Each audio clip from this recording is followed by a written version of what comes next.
Korrupsiya jamiyat taraqqiyotiga to'siq bo'ladigan eng xavfli illatlardan biridir. U adolat tamoyillariga putur yetkazadi, insonlarning davlat idoralariga bo'lgan ishonchini susaytiradi. Shu bois yurtimizda korrupsiyaga qarshi kurashish davlat siyosatining ustuvor yo'nalishlaridan biri etib belgilandi. Bugungi kunda har bir davlat organlari faoliyatida ochiqlik, shaffoflik va raqamli xizmatlarni keng joriy etishga alohida e'tibor qaratilmoqda. Bu esa inson omilini kamaytirish, xizmatlar sifatini oshirish va korrupsion holatlar oldini olishga xizmat qilmoqda. Elektron xizmatlar, onlayn murojaatlar, elektron hisob fakturalari, elektron to'lov tizimlari hamda tadbirkorlar bilan masofaviy muloqot imkoniyatlari fuqarolar va biznes vakillari uchun qulaylik yaratmoqda. Jumladan, soliq organlari tomonidan soliq qonunchiligiga rioya etilishini ta'minlash bilan birga tadbirkorlarning huquq va manfaatlarini himoya qilish, ularning huquqiy savodxonligini oshirish va korrupsiyaga nisbatan murosasiz munosabatni shakllantirish borasida targ'ibot ishlari muntazam olib borilyapti. Ochiqlik, shaffoflik va qonuniylik tamoyillarini mustahkamlashga alohida e'tibor qaratilmoqda. Bu borada korrupsiyaviy holatlarni oldini olish, xizmat ko'rsatish jarayonlarini raqamlashtirish va inson omilini qisqartirish ustuvor vazifalardan biri etib belgilangan. Tizimda raqamli texnologiyalarni keng joriy etish orqali ko'plab xizmatlar elektron shaklga o'tkazildi. Bu esa ortiqcha byurokratik jarayonlarni bartaraf etish va fuqarolar uchun qulay shart-sharoitlar yaratishga xizmat qilmoqda. Baraka bo'ladi shunda, korrupsiyasiz hayot bo'lsa, odamlarda erkinlik bo'ladi, bitta ishini bitirishi ham ancha oson bo'ladi. Meni fikrimcha shunaqa. Birinchi o'rinda o'zi halol bo'ladi, baraka bo'ladi hamma narsada. Hech hayotingizda korrupsion holatga duch kelganmisiz? Yo'q, unaqa holatga men duch kelmaganman. Agar duch kelsangiz, ma'lum bir tashkilotlarga, organlarga murojaat qilasizmi fuqaro sifatida? Endi unaqa holat bo'lmasa, endi bo'lib qolsa, endi nima deydi, so'rov tariqasida, boshqa tariqasida murojaat qilishim mumkin. Tadbirkorlar, masalan, bir ishini bitirishi uchun qandaydir pora berishga majburmi yoki hozir nisbatan osonroq bo'lib qoldimi? Oldingi holatda ancha oson bo'lib qolgan hozir, nimaki nima desa bo'ladi. Ancha ishlarimiz bitishi yaxshi-da. Tadbirkor o'zi imkoniyat kengayib ketib qoldi. Hamma narsada ham imkoniyat kengayib ketdi-ku. Shu bilan birga sohada manfaatlar to'qnashuvini oldini olish, xizmat intizomiga rioya etilishini ta'minlash hamda xodimlar o'rtasida halollik madaniyatini shakllantirish dolzarb vazifalardan sanaladi. Maqsad soliq tizimini korrupsiyadan xoli tuzilmaga aylantirish, soliq to'lovchilarga ochiq va qonuniy xizmat ko'rsatishdir. Namangan viloyat soliq organlarida 2026-yilning o'tgan davri mobaynida korrupsiyaga qarshi kurashish va profilaktika ishlarini kuchaytirish maqsadida 116 ta kengaytirilgan yig'ilish, 29 ta o'quv seminar hamda 29 ta targ'ibot va profilaktik tadbirlar tashkil etildi. Tadbirkorlik subyektlariga 315 ta flayerlar tarqatilib, korrupsiyaga oid huquqbuzarliklarga duch kelgan taqdirda xabar berishlari uchun aloqa kanallari ma'lum qilindi. Shuningdek, aholi gavjum joylarga, bozorlar va savdo markazlariga bannerlar joylashtirildi. Viloyat soliq boshqarmasi kompleks va korrupsiyaga qarshi nazorat bo'limi tomonidan joylarda korrupsiyaga oid huquqbuzarliklarni o'z vaqtida aniqlash, ularga chek qo'yish, oqibatlarini imkon beruvchi sabablar va shart-sharoitlarni bartaraf etish maqsadida soliq to'lovchilar bilan muntazam profilaktik suhbatlar o'tkazilmoqda. Muloqotlar davomida korrupsiyaga nisbatan murosasiz munosabatlarni shakllantirishda barcha birdek mas'ul ekanligi doimiy tushuntirilyapti. Korrupsiya menimcha kamaygan deb o'ylayman.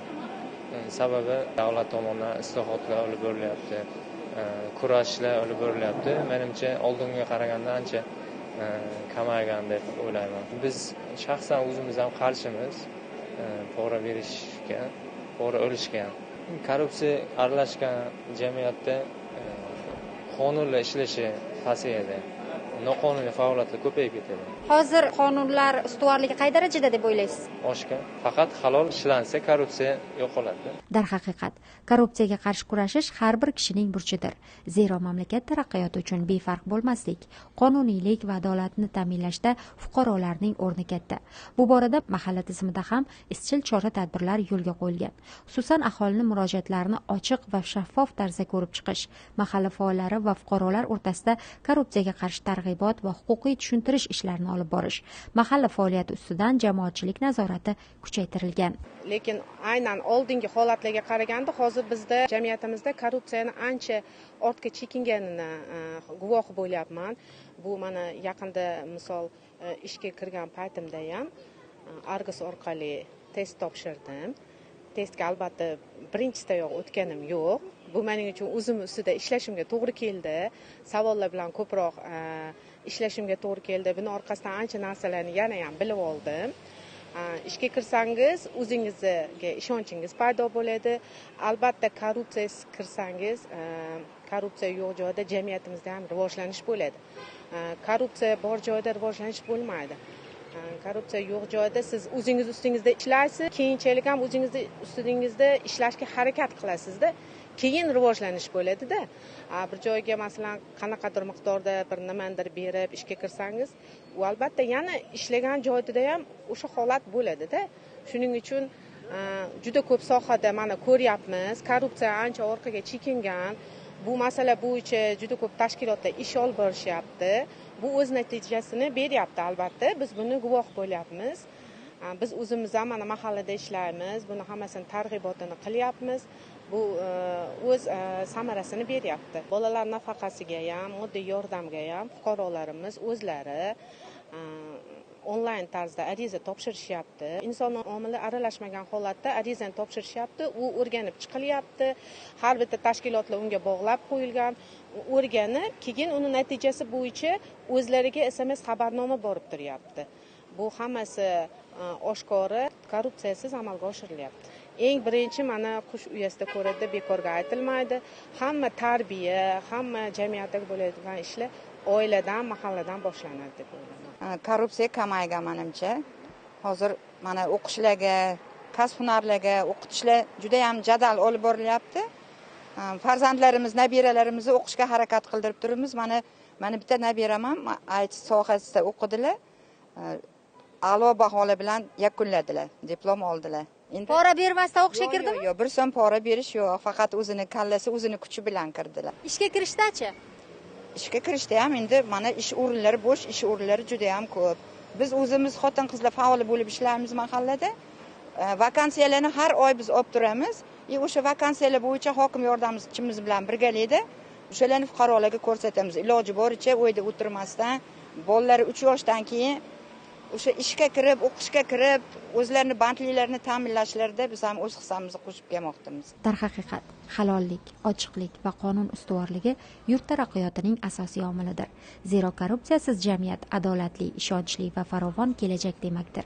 Korrupsiyaga qarshi kurashish bugungi kunda mamlakatimizda har bir fuqaroning, har bir tashkilotning, har bir rahbarning o'zini asosiy burchlaridan biri deb hisoblaymiz va bu borada aynan jamoat tashkilotlari ham o'zlarini salohiyatlari va imkoniyatlaridan kelib chiqib turli xil targ'ibot tadbirlarini o'tkazish bilan birgalikda aynan aholining korrupsiyaga qarshi kurashish borasidagi bilimlarini oshirishga ko'maklashilmoqda. Jumladan korrupsiyaga qarshi kurashish milliy agentligining ijtimoiy buyurtmasiga asosan O'zbekiston nodavlat noshirot tashkilotlari milliy assotsiatsiyasi respublika bo'yicha aynan shu yo'nalishdagi so'rovnomani o'tkazdi va bizning viloyatimizda ham o'tkazilgan so'rovnomalarda ishtirok etgan 100 dan ortiq fuqarolarning fikrlari o'rganilganda jamiyatda hali korrupsiyagen holatlar sodir etilayotgani, korrupsiya orqali jabr ko'rayotgan holatlar bo'layotgani aniqlandi. Lekin aynan o'sha yo'nalishlarni qaysi sohalarda ish olib borishimiz uchun aniqlash bizning uchun juda ham dolzarb masala bo'lganligi uchun biz yana bitta savolimizni shundan iborat qildikki, aynan korrupsiyaga oid ma'lumotlarni yoki aynan korrupsiyaga qarshi kurashish borasidagi amaliy ko'nikmalar hamda qonuniy asoslarni qaysi manbalardan ko'proq olasiz degan savolimizga bizni so'rovnomada ishtirok etgan fuqarolarning qariyb 65-70% dan ortiqrog'i aynan ommaviy axborot vositalari, xususan televideniya orqali va ijtimoiy tarmoqlardan olishlarini ma'lum qilishdi. Biz aynan bu sohani o'rganib chiqib, endilikda davlat tashkilotlari, xususan ommaviy axborot vositalari bilan birgalikda aynan aholini ushbu sohadagi, ya'ni korrupsiyaga qarshi kurashish borasidagi immunitetini hosil qilish uni bilimlarini oshirish va korrupsiyaga holatlar sodir etilishi mumkin bo'lgan jarayonlarni qaysi tashkilotlarga va qay tartibda murojaat etish borasidagi bilimlarni oshirishga yo'naltirilgan chora tadbirlarni belgilamoqdamizki, bu albatta kelgusida jamiyatimizda korrupsiyasiz jamiyat barpo etishdagi aynan nodavlat nochora tashkilotlarning ulushi deb hisoblaymiz. Halollik vaksinasi avvalambor har bitta insonni o'zidan boshlash kerak, oilasidan boshlash kerak. Oiladagi farzandlarni qaysidir ishni evaziga qaysidir tartibda rag'batlantirish orqali kichkina ma'noda bo'lsa ham korrupsiyaga yo'naltirilgan harakatda sodir etmaslik choralarini ko'rish kerak. Demak, bu faqatgina davlat tashkilotlari va huquq targ'ibot tashkilotlarini emas, jamiyatimizning har bitta bo'lagini, xususan oilaning ham, korxona va tashkilotlarning ham, jumladan jamoat tashkilotlarining ham asosiy vazifalaridan biri bo'lib hisoblanmaguncha va ana shu yo'lda amaliy ishlar amalga oshirilmaguncha halollik vaksinasi to'la ishga tushdi deb ayta olmaymiz. Bu jihatda biz albatta nodavlat nochora tashkilotlari, davlat tashkilotlari bilan hamkorlik qilishga ochiqmiz, tayyormiz va faoliyatimizni shaffof olib borishga harakat qilamiz.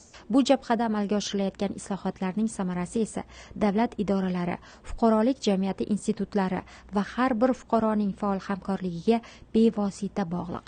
Mamlakatimizda korrupsiyaga nisbatan murosasiz munosabatni shakllantirish, huquqiy madaniyatni yuksaltirish va ochiqlik tamoyillarini mustahkamlash orqali adolatli hamda taraqqiy etgan yangi O'zbekistonni barpo etish yo'lidagi sa'y-harakatlar izchil davom ettirilmoqda.